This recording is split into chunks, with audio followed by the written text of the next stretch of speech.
the US government funded International Republican Institute, shorte IRI,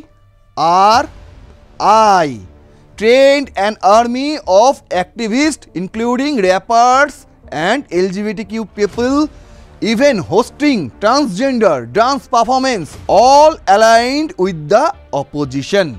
বোঝা গেল? এই যে IRI ফান্ড করেছিল বাংলাদেশে শেখ হাসিনার সরকারকে উৎখাত করার জন্য। তারা র্যাপারদের টাকা দিত, তারা LGBTQ পিপল যারা আছে তাদেরকে টাকা দিত, এমনকি একটা ট্রান্সজেন্ডার ডান্স পারফরমেন্সেরও আয়োজন করেছিল।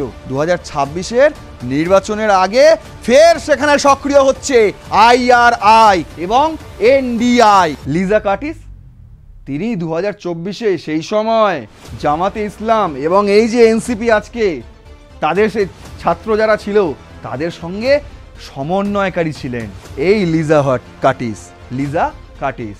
এই তিনি আবার বাংলাদেশে এসেছেন কি করতে এসেছেন? প্রশ্ন করুন, আর কবে প্রশ্ন করবেন? This week the IRI delegation also met leaders of the National Citizen Party।